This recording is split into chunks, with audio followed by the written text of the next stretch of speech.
Hello everybody and welcome to this session of the BU Virtual Conference. I'm Nicola Palfrey. I'm the National Clinical Manager of Headspace Schools. I'm Sheralee Fordham. I'm a BU consultant and I specialise in education. Today we're looking at recognising, responding and reflecting on grief and loss in school communities. Yeah, so as Sheralee says, we're going to tic-tac as we go along today. We're going to be presenting some information. We'll be inviting you to contribute as we go along in the chat. We have a couple of poll questions. We also have our lovely team members, Natasha, Georgina and Pim, in the chat box to help moderate and answer some questions and resources as we go along. So we invite you to contribute. It's much more interesting if we hear from you guys as we go along. First, we would like to acknowledge country. So Yamalundi, which is hello in the language of the Ngunnawal people. Nicola and I are on Ngunnawal lands today.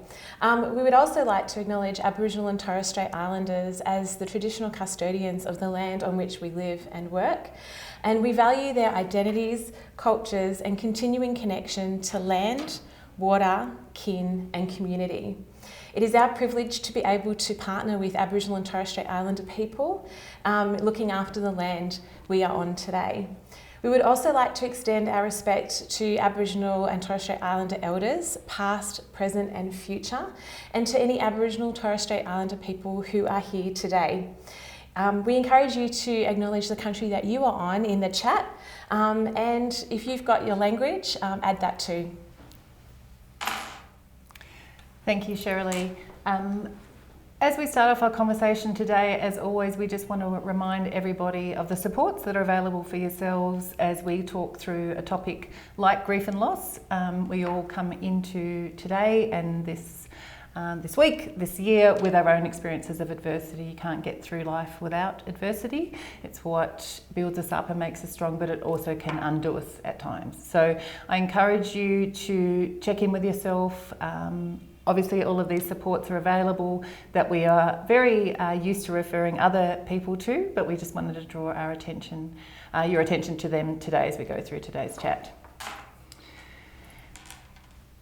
Moving on from that, we also want to encourage you to participate, as I said, but I ask us all to be respectful of making this a safe and inclusive space. And what we mean by that is in discussions around grief and loss, inevitably, our own experiences will come up, as I mentioned, and whilst that's really helpful for us to take some time to reflect on ourselves, whether it be as an educator, as an adult in life, as a parent, as a child, as a friend, all of these things will come up, and we may want to explore that and discuss our own experiences. I'd ask you to be really mindful of the impact that may have on others joining us today. Whilst we might feel comfortable sharing our own stories, we can never be certain how that might land on somebody else. So we ask if you do share questions or experiences that you keep them general so that everybody can participate and feel safe to do so. So what are we going to cover today? We're going to look at grief and loss. We're going to pull the lens back a little bit and give you a definition of what we mean by grief and loss, because it's not just bereavement or grief by death of a loved one. So we want to talk about the context and in the school setting, because we think there's a huge amount that educators in the setting experience in the early childhood setting, in primary and secondary and tertiary settings all the time. And we know there's roadblocks. There's roadblocks for educators managing and acknowledging their own distress at times, and we'll unpack some of those and look at ways to overcome them. We'll also look at how we respond to grief and how planning in that can be really helpful. There's a mix of predictability and lack of predictability in how grief and loss impacts us. So let's plan for what we can and then learn to have some strategies to cope with what we can't always plan for.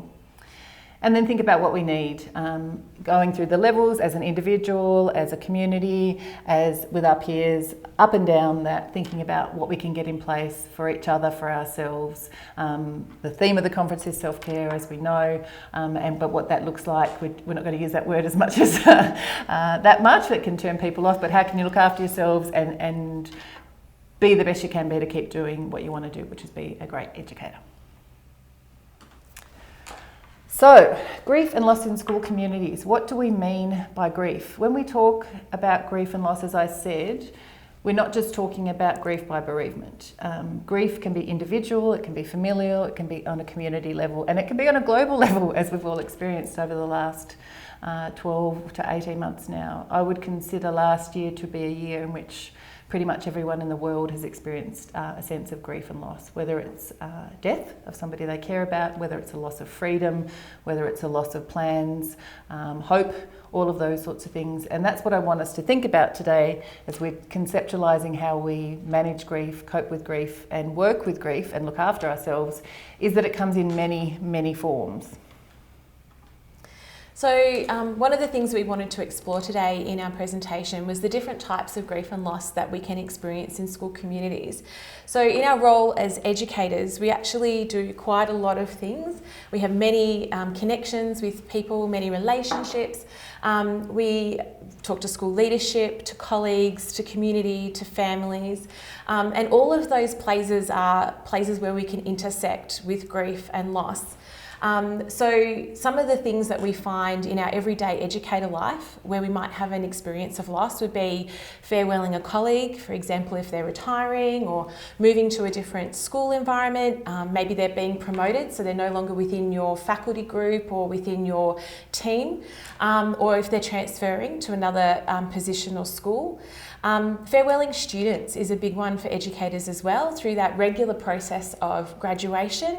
It might be through transition from one part of the school to another if you're in something like a central school, or even just through transients where you have students moving to different school locations or moving across states. All of those are aspects where, as educators, because we have a relationship with those young people that's necessary for us to be great at our job, it also is a place where we can then intersect with that sense of grief or loss. There's also, for ourselves as educators, our ability to feel lost when we change a position or a role. As an educator myself, some of those experiences have been where I've moved from one, looking after student leaders, for example, into a year advisor role, but actually having to let go of that space first before I could move into my next transition. So those are other places where you might find a sense of grief or loss. If you're in an acting position or if there's a leadership opportunity, moving away from something that's familiar, that you are confident in, into a new space can also be a challenge. There's professional losses through things like redundancy or restructuring. That's happened quite a lot in education recently. Or also changes to permanency and transfer. So if you are moving from a temporary position into a permanent position, from a permanent position into a temporary position, to a period of leave, or possibly even transfer to another school. In addition to that, because that's all part of our school community, we then have community grief and loss. So there might be vandalism at your school, or an accident or a natural disaster that has changed the way you feel about your school environment. So that might be an external coming in, or it might be internally, there might be an incident within your school that creates that sense of loss of safety or loss of confidence in your school community. And then finally, the death of a colleague, a community member, or a student. Sadly, because we are so connected to one another, those things can impact us quite strongly, and none of us are immune to those kinds of losses. I think one of the things, obviously people across Australia are dealing with community trauma events right now, this week, in New South Wales and Queensland, where I think it's a very unfortunate but apt example where schools become the centre of a community. A lot of us would have seen on the news the schools, the primary school kids, I think they were kindy kids, sleeping overnight because they couldn't get home safely in New South Wales. So the school community is the hub of disaster recovery, is often there. Definitely. And then the knock-ons of that. And the other thing to say about community trauma events is, as educators, we impact it personally as well. So we have our professional hat and we have our personal hat. So we're coming in and trying to provide what we know is the best thing for kids in after traumatic events or critical incidents around stability, relationship, back to normal, where our normal could have been turned completely upside down. We might have lost our own home. We might be really concerned about our parents in another state that we can't visit. So we're always wanting to think about the parallel processes, a term I use a lot and probably shouldn't, but how do we hold our own experiences as an individual, as a human, and how do we interact and do the best for our students and young people. We're really good at telling others to look after themselves and to consider those things, but there is a very strong culture in educators. I'm not an educator, but I come from a family of them and I'm surrounded by them, of stoicism, and that can be to our detriment at times. Yes, definitely.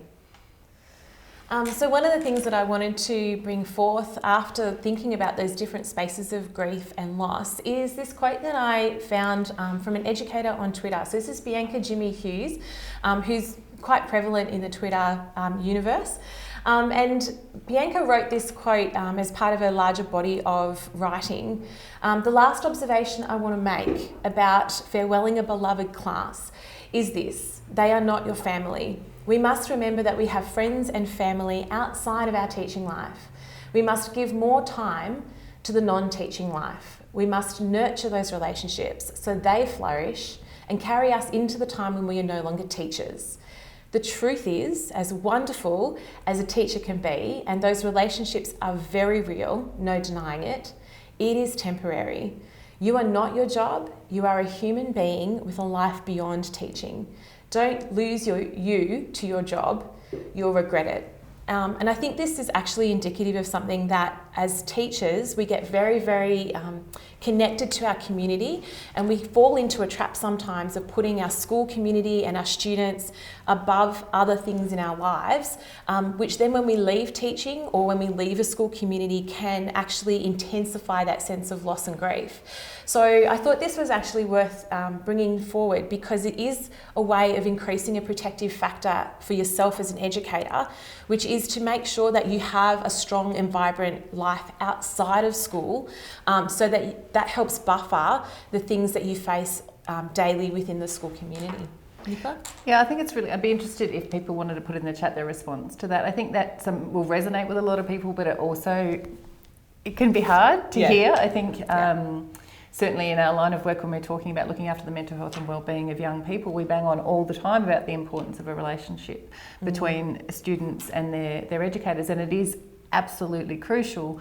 And I think what this highlights is a balance is important, but I also think what we want to foreground today is the pressure on educators.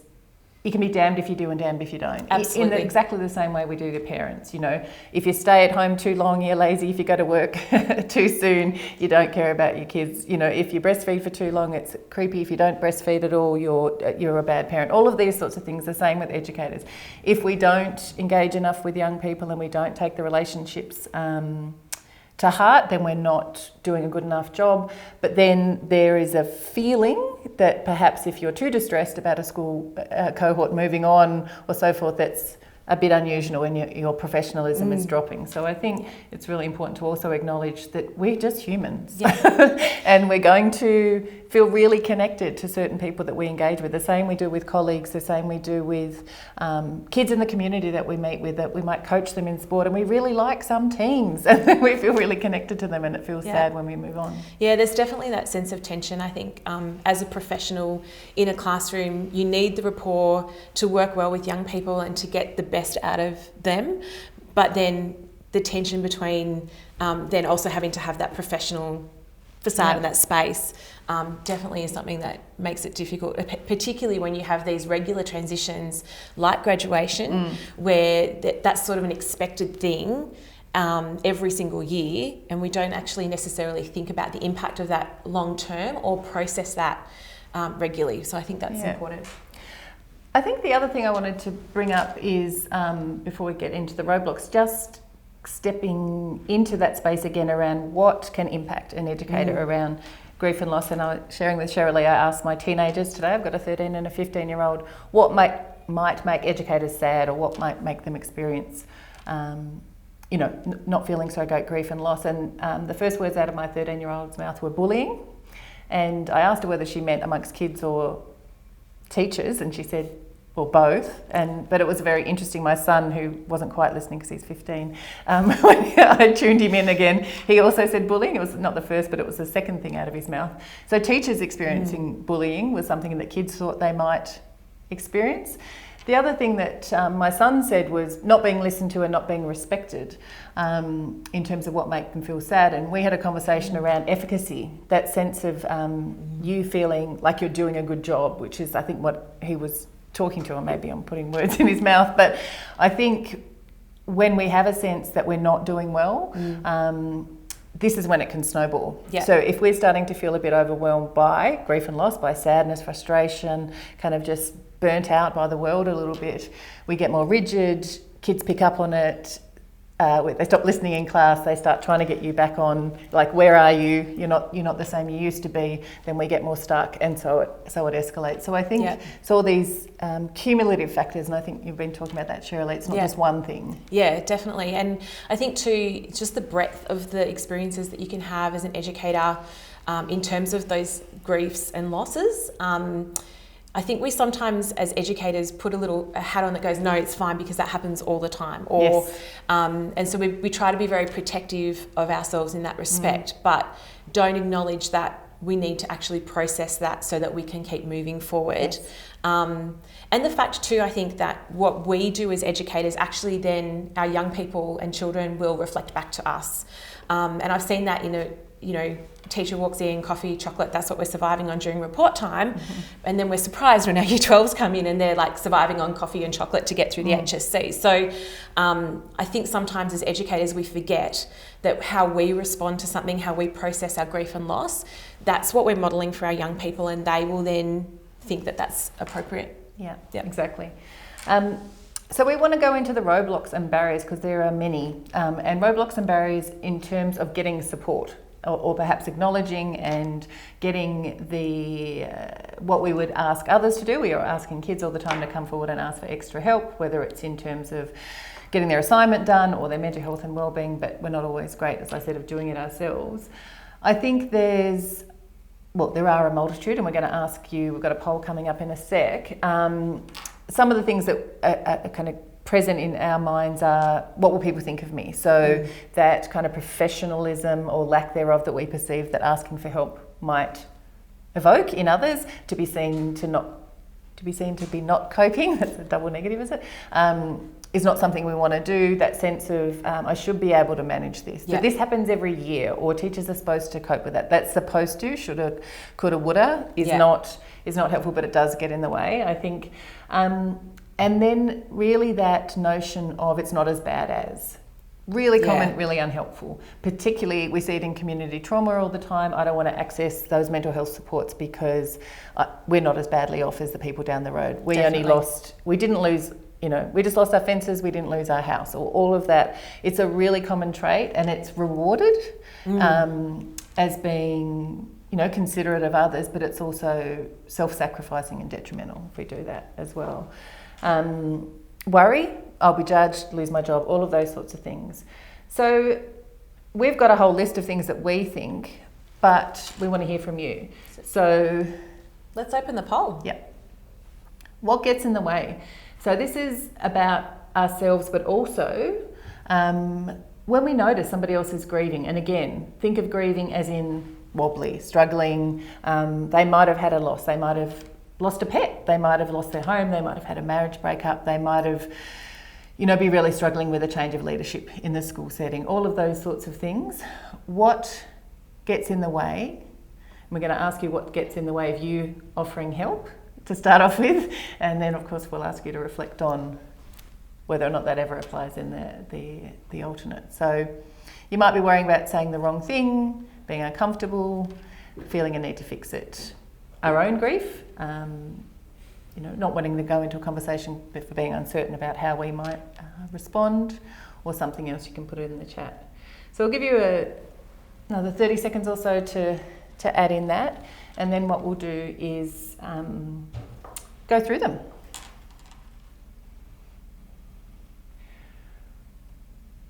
One of the things that I think is really interesting is, and again we were talking about this today, when we talk about how to support somebody through grief and loss, whether it's a child, a young person, adult or a peer, we were talking about how we could write a fact sheet or an information sheet about difficult conversations regardless of the content. It could be supporting them after grief, supporting them after separation, supporting them after adversity, supporting them through any other difficulty. The commonalities in terms of what people need are there, but people's comfort level, I think, with weighing into this ground makes it tricky. Definitely. Yeah. And I think as educators, because we're problem solvers, like that every teacher is a problem solver in their classroom. And so I think as educators, there is a bit of that cultural sense, gosh, we have to fix it, we have to make it better. It took me a little while, when I first started teaching, it took me a little while to get comfortable with those uncomfortable moments with young people when they burst into tears on you and you like, instantly you want to just make it better. But having to actually sit back and go, actually, it's okay that you're crying. I used to say to my kids sometimes, it's okay because you're waterproof. Because they get really upset. Oh, I'm crying, I've snotted everywhere. And you're it's okay. It's actually okay to feel that and to have that moment. So, I think that need to fix or deflect is a big one. Yeah. So, had enough time? Yep. Let's go and let's see what gets in the way. So it's looking to me like about 50% of our responses are saying fear of saying the wrong thing. Fear of saying the wrong thing. Yeah. So I'm going to knock them all on the head. That's my job here today, is to get us to step into these conversations. And the response to fear of saying the wrong thing is, I'd ask you to reflect on a time when you were in pain and hurting and what it felt like when somebody came up and expressed empathy, care. Did you notice whether or not they mucked it up? Or did you notice when people avoided you? Yeah. And it's one of the biggest things we see, particularly in grief and bereavement, is the hurt and distress of being avoided, as if there's something wrong with you, particularly with big grief. We do fear saying the wrong thing, and we can say the wrong thing, and we'll talk about some of the things that not to say. However, it is much better to say, and any of you have seen the Brené Brown difference between sympathy and empathy. If you haven't seen that video, I encourage you to watch it. She says a couple of really useful things, one of which is, never did a compassionate sentence start with at least. At least. At least it's not as bad as this, or at least you've still got one good kid, or at least whatever. It's not helpful. The other thing is, you can't really go wrong if you say, I'm not really sure what to say, but I'm just really sad to hear what you've been through. Really simple, really straightforward. We don't have to fix it, right? What was C? How big C in terms of fixing it? Feeling need to fix, it was 30% people were saying that. So wrong thing and wanting to fix it. The power of listening and engaging with people is what we know helps, right? We know that on a visceral, personal level if we think about it. And we also know what it feels like when someone tries to come and fix something that's not really fixable. It's irritating. Our partners do it all the time. We often don't want people to fix it. You can't fix grief, but you can be with someone in it. Yeah. I'm sad. Can I take something off your load? Can I get you a cup of tea? Like, I get it. I get that you might need some space. Please don't say, I get it. I get exactly what you've been through. I shouldn't have said that. But those... the desire to make it right and the desire to have the perfect answer get in the way a lot. And so I would encourage everybody to just think about what might be nice, what might be kind. And it's surprising. All of us have been through, as I said, some kind of grief and loss. And we remember people that really surprise us, that step up. It might be that they come and just put a bloody Tim Tam on our desk and they walk away and they leave us be. But then we also notice the people that do a kind of really wide concentric circle around us, as if our grief is so unpleasant that you can't be around it, and that's hurtful. So I think going in with the willingness and ask. It's like all this stuff when we talk about tricky conversations. If you're not sure, ask. Is there anything I can do for you? Do you want to be left alone? Do you want to chat?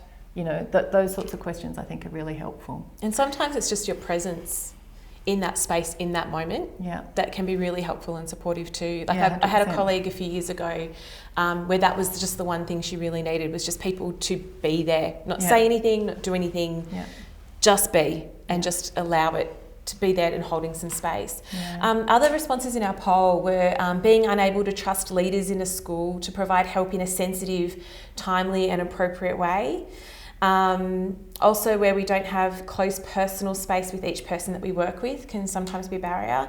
The fear of what people might think of me, and then not wanting to look vulnerable in front of others. Yeah. I think, and we're going to go through some of those. Again, I think it's still amazing to me that we keep having these conversations. There's still such a persistent and pervasive notion that showing vulnerability is weakness. When time after time after time, when we actually test people's views on it, the opposite is true. It reminds me of that show a few years ago, with that young guy talking to be very specific, talking to young blokes about their feelings and the step up to the line. Some of you remember this, you step up to the line if you cried in your life in the last 6 months, in the last week, in the last day, And year 9 and 10 boys all did it. A couple of kids were in tears. And it came out, what did you think of, Stuart and James that cried just then? Do you think they're weak? No, they're super brave. I can't believe it. I have compassion. I have empathy. I didn't know they were going through that. When we actually ask people what they think of somebody expressing vulnerability, it is inevitably that they think it's strength and humanity, or I saw a side of them I didn't see before. It'd be very rare that somebody thinks it's real weakness. Or if they do, that's their own stuff. I would encourage that. So sometimes you get a response which is a bit like, for heaven's sake, that's unprofessional, or heaven's sake, they shouldn't be doing that. That's their inability to tolerate that distress. So, I think we should kind of lean into it, because I think we're all human and we know that about each other, that we would offer others the kindness. We need to offer it to ourselves as well. Cool. So, how do we respond to and plan for grief, Nicola? This is often a curly question, isn't it? There is. And so I think there's a couple of concepts when we talk about grief and loss across the age range, but for all of us, there's been a really unhelpful but really dominant narrative that there's 5 or 6 stages of grief and we move through them in a linear fashion. So the people that developed that model never said that. It's been taken out of context. Certainly there are points in which time we might feel some of those things, so sadness or bargaining or acceptance, all of them. But the point is we move in and out of grief. There is a predictability to a certain extent of a normal grief process. However, there's also prolonged grief. There is grief that is doesn't kick in till a bit later. I think we're actually seeing quite a lot of that at the moment.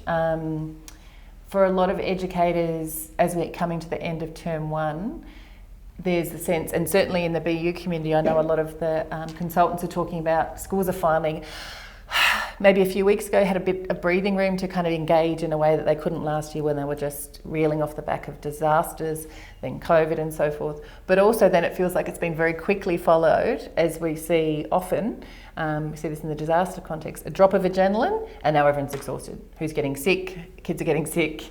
So there's a timeliness that can follow a path, but I suppose the notion is, as you said, we're going to talk about what you can plan for, but also judging, or not judging yourself. I can remember after the death of someone very dear to me the following year, it was the day before the anniversary, and I was very upset, but I remember saying to people, it's really stupid because it's not the anniversary today.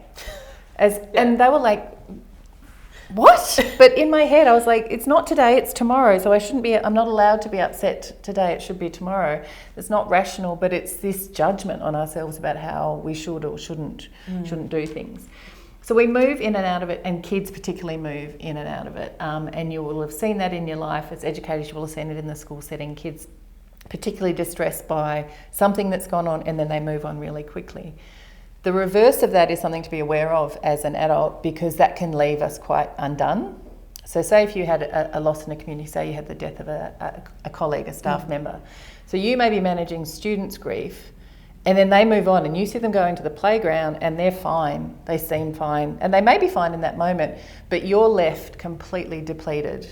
And that can be really difficult to manage, even though you kind of know cognitively that that's normal, or you might not, because you might not have a great, we can't be experts in everything. So kids moving out of grief into moment to moment doesn't mean they don't care, but it can feel like that. It can feel really hurtful. And I think too, because educators are really good at putting other people first, often educators will, in a critical incident or where there's been a death in the school community, or even just loss generally, they'll put like themselves behind a little barrier, sort out the kids, make sure everything else is going well in their classroom, and they kind of, it can be a delayed response. Yes, for sure. And I think sometimes that creeps up on us and we judge ourselves for that. For sure. Yeah. So in terms of having a response to grief, there is, for all of this stuff is something where we put in a presentation around educators supporting grief in children. It is exactly the same for yourselves. So if you're responding to loss, crying, some people are really good at it, some people can bring it on, you know. I've been known when I'm really worked up, and I know I've been building up stress for a really long time, that when I have time and space on a Friday night, say, I'll watch a movie that I know is going to make me cry, because it just, I like need an outlet, a catharsis, yeah. Exactly. Yeah. Creative expression, talking, as we said. I think coming back to that Twitter quote, it's a good point. It's like we have relationships in school and we draw on them really heavily, and educators draw on each other, but also outside of it, rather than just say, oh, it was a busy week. You know, who can you share with? Who can you get extra support from? Exercise is boringly, predictably helpful. It's really good for us, and we know that once we've done it. And play. Like, how do we have fun? How do we have capacity to kind of express ourselves, but also move through it? And the need to distract from feelings. I'm sure educators, like lots of other professions, dark humour is rife, is so it? prevalent. Yeah. So prevalent. And we need it, you know, that I think when I was learning about some of the brain science and, you know, serotonin and cortisol and all those sorts of things, and I read somewhere that they were talking about the need that, so serotonin drains off cortisol, right? So what does that mean? It means when you laugh, you get less stressed. And sometimes your brain will activate it. So when you get the nervous giggles in a really tense situation, that's your brain trying to calm things down. So when you burst out laughing at, you know, a dinner party or in a serious conference or something like that. So that capacity, and I think in class, you know, that notion that, oh, this has been really heavy, it's been a really heavy term. It doesn't have to be disrespectful. Yeah, absolutely. Is a really important point, I think. So all of those things, that giving yourself permission as well. Sometimes we beat ourselves up for not for showing feelings, and then we beat ourselves up other times for wanting to step away from them. Yeah, because it can be hard to sit in that space for a long period of time as well, and so you do need that release. And I think too, as educators, recognising that young people, just because they're laughing at something in a really serious moment doesn't necessarily mean they think it's funny. Yeah. Sometimes I think we forget that, and to understand that it can be a physical release of tension is really important. And also, I think, you know, we work with a lot of schools that are managing an enormous amount of stress and distress and grief and loss, particularly in the postvention space. So there's this huge amount of responsibility that the school are holding around the well-being of their students and their student body and their families and their communities. They need some circuit breakers sometimes. Just they're going to be back on that any minute now, don't worry about it. But that permission, I suppose, to have a bit of a space to have, you know, a silly meme set around, or a cup of tea and a bit of a, you know, a giggle, to debrief about a terrible TV show, something like that.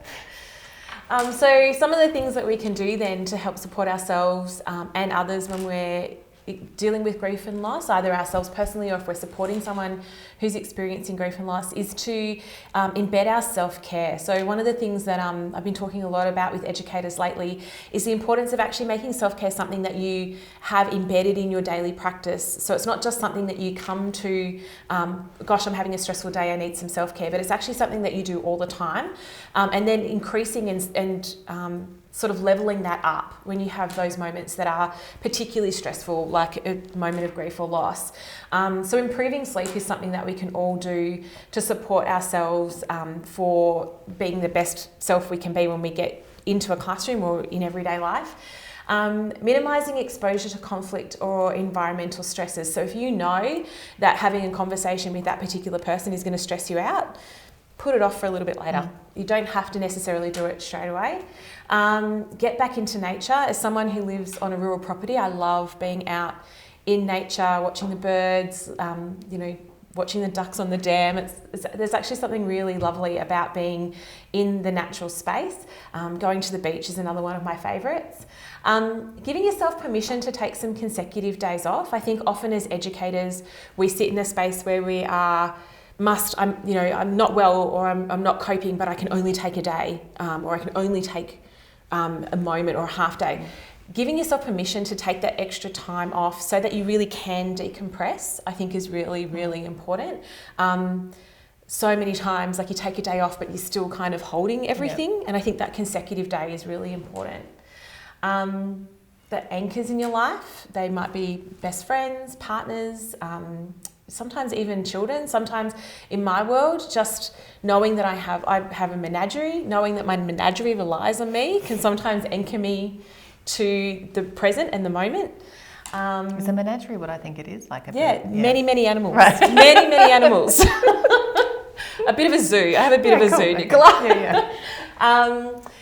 Thinking about what you put in your mouth. The banana, I would say the banana nut muffin and a root beer. For me, it was the pink milk and the chocolate Freddo. Just being cognizant of that and knowing have the apple instead. Switching off from emails and social media. I think that absent-minded scroll can be a really big thing. But then sometimes you do just need a good binge watch. You do? I find. Sad movie. And then start talking and recognising that vulnerability is a strength.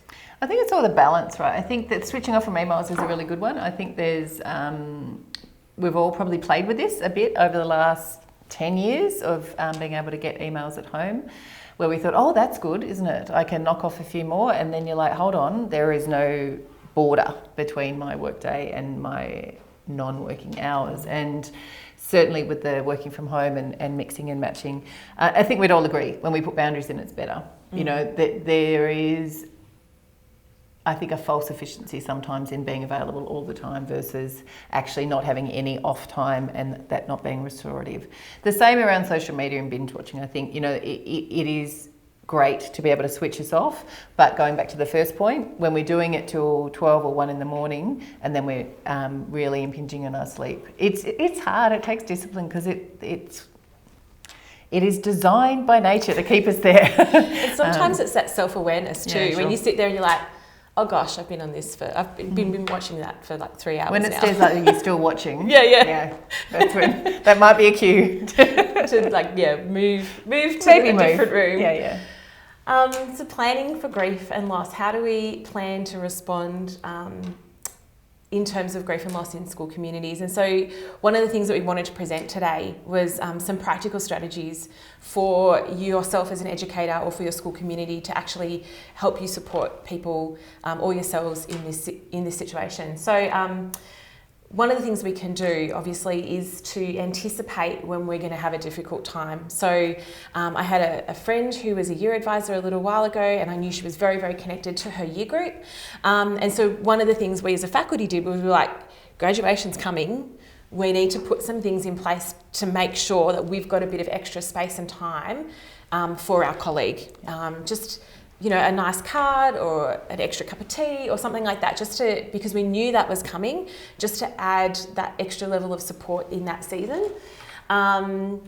Systemically, schools might do that around providing extra casual support so that teachers don't have to be on the whole day. They might take a playground duty so that you've got that little bit of extra time, or if you know, like an anniversary of a colleague losing their partner is coming up, maybe you would then just provide that a little bit of extra flexibility around that in case they need to take some time. Personally, I find it planning, if I know that there's going to be a period like I'm losing my year group or something like that, doing some meal planning, just doing some of that practical stuff so that I don't have to think about what I'm going to cook for dinner that night. I've got something ready to go. And that's also a really good one for that. Think about what you put in your mouth as well. Yeah, for sure. Because you're not then just gravitating to the easy, you've got something ready to go. I also embed a bit more intentional self-care. So making sure you've got that extra time to have coffee with a friend on the weekend, or some time to sit and watch a movie, and planning some of that additional self-care, that more supportive stuff in and around those anniversary times. And then collegially, putting some space in your day for you to support yourself or a colleague. So making time to connect, planning for conversations, making sure, for example, with my colleague who lost a partner, because I had planned a bit of time in my day, when she needed a class covered, I could take it for her. And I had other things already in place for my own planning that allowed me to have that time. I wasn't desperately looking for that time. So I think sometimes just making sure that we've got a little bit of flexibility. I'd say probably flexibility is the big key thing. Yeah. I think all of those things are really helpful, and we need the reality check that, you know, wouldn't it be great if we said, get some casuals in, have some time off class, all Definitely. of those sorts of things. And we know that that's impossible for most educators most of the time. I think the thing to remember as well is if you're feeling really wobbly and worn down, so are your students probably. Yeah. And I think there's been some really interesting conversations, some more helpful than others, about the impact of homeschooling and in and out of, well, not homeschooling, but schooling at home has had, and the impact on kids' educational outcomes, all that kind of stuff. It's global. So I think people just need to take a step back. If they have... if you're feeling overwhelmed and that you can't really get through it, the curriculum, the classroom, your students are probably similar. Definitely. And you'd be better stepping back, doing something fun, doing something connecting, doing something relational. They'll appreciate it, they'll enjoy it, and then you're probably going to be more productive next time. So I think thinking about it at those levels, and I know that sometimes that's hard to do because there's a lot of pressure, a huge amount of pressure on curriculum and performance.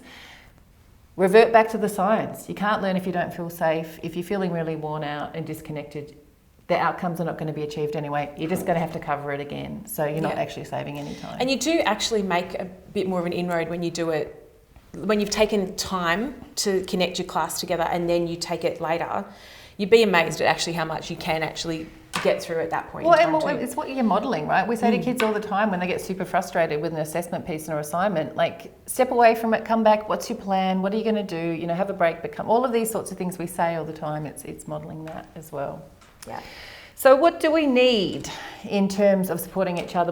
Sheralee's gone through a lot of them already, but we want to be able to support each other, support ourselves, our peers and our community. So we've got a couple of key concepts that we'll go through that a lot of you that will be familiar with that have had anything to do with BU, which is the notice, inquire and provide. So a scaffolded conversation, so checking in if I'm coming and going for work a number of days, I'm not coming out, I'm not really chatting in the tea room. Notice you kept to yourself a bit lately. I'm wondering if you're travelling okay. Can I do anything for you? Do you need a chat? And look, it can be as simple as taking somebody's photocopying and getting it done for them. Yeah. Like, it can be that, honestly, if you're in the photocopy room anyway, sometimes, and even you don't necessarily even have to take it to them. You can just put it through and they can collect it in a moment. But sometimes it's just those real little things. And I think one of the things we can get caught up in, particularly if this is not in our nature and it feels very awkward and fumbly to do it, is that if we try it once and people don't automatically say, well, thank you for asking, yes, I'm really feeling wobbly and blah, blah, blah. That's not always going to happen, but people will remember that you asked. You know, we had this conversation about, you know, young people and students, and that they remember. They might not say to you in the moment, actually, I'm having a really rough week because mum and dad and I had a huge fight and blah, blah, blah, blah, blah, blah. But they remember that you actually gave a hoot and actually asked how they were, and your peers and colleagues will be the same. Yeah. So what do we need most? Again, these are taken straight from presentations we give on what young people need when they're experiencing grief and loss, because we're all human and we need the same things. So we need connection and belonging. We need to feel part of the communities that we're in, the school communities, our families, and that needs to be supported. So we need to be welcomed in, and we need a sense of you're part of this and we're in this together. Schools are really good at it. It's their bread and butter. It's what we do day in, day out, but just reiterating that you're part of this community. We know you've had a hard time, and wrapping around each other. Conversation, it's not the same as therapy necessarily. We need opportunities to chat and space, and who we can chat to around that. Autonomy and choice, as we said. So not, do you want to have a chat now? Would you like to have a chat? Do you want me to leave you alone? Those sorts of things.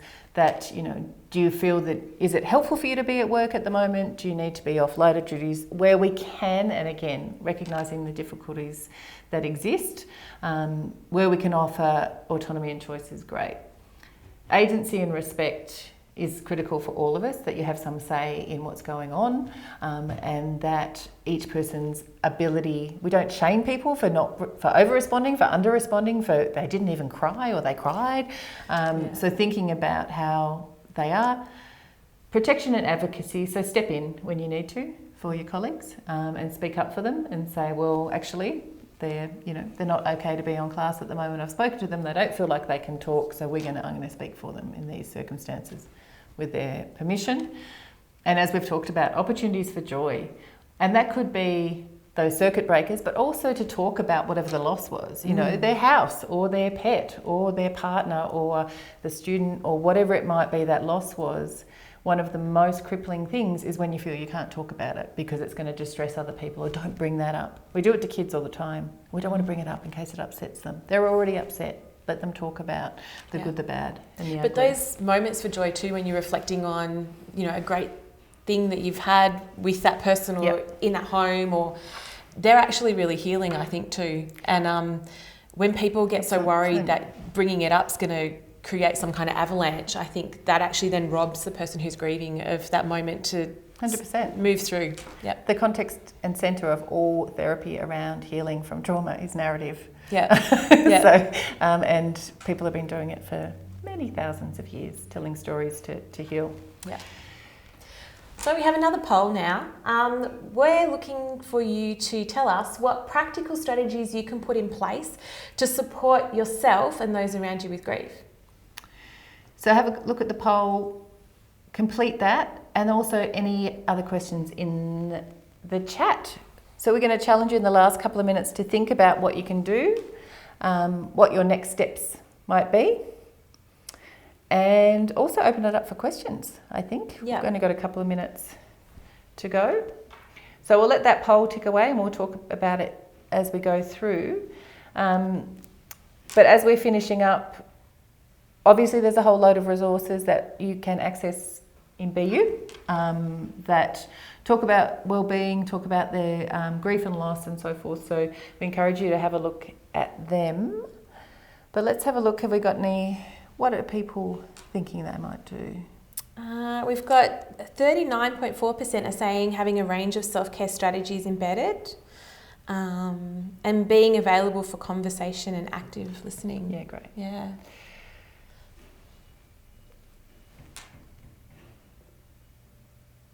So just having a look in the comments, no questions, there was a comment. It's hard to switch off from emails at school. We get at least 100 a day, and if you miss something crucial, it's disaster. Emails get full and you can't respond to any new ones, so the problem compounds.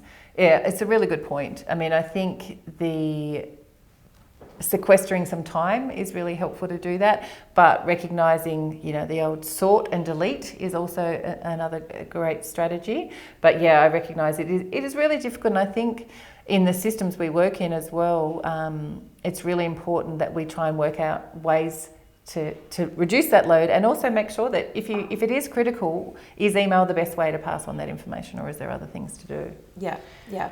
One of my colleagues was a very big fan of the write the reply and then delay the send. So yes. they'd actually done it and it was all good, and they could take some time out, and then it would send when they'd come back to work. Yeah. So that's another strategy that might be useful. We've got other strategy suggestion: monitor personal, physical and mental health, and seek expert support in a timely way in addition to family and friends, which is a really good point. So if we need it, knowing, again, we do a lot of signposting of when we think we need the young person to see somebody else, get more expert advice, and we all need to do that as well. Your GP is a great place to start. We got any other things to get through? Last few slides. Pretty sure. So yeah, encourage you to think about that. Question and answer, but we've pretty much dealt with most of those, I think. I think so. They've come through.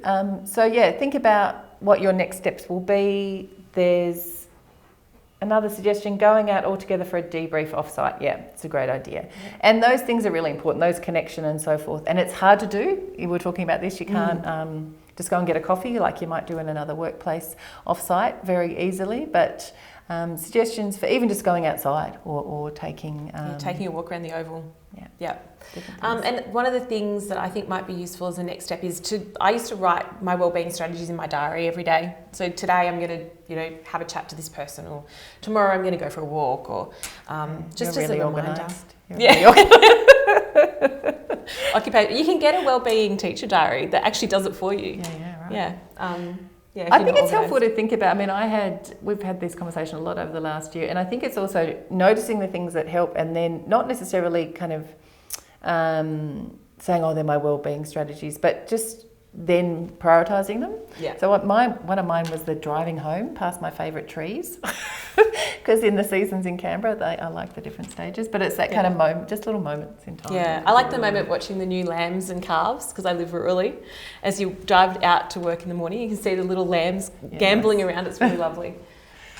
So, all right. So we've talked about learning more about BU. bu.edu.au is our website, and you can find a whole range of resources there to support yourself in wellbeing and your own professional development around mental health and wellbeing. We've got our Twitter handles, Facebook handles, YouTube, LinkedIn. You'll find us on all the social media platforms. And that's pretty much us. I think we encourage you to check out the other sessions and be in touch if you need more information or advice. Otherwise, go well, look after yourselves. Thank you. Thank you.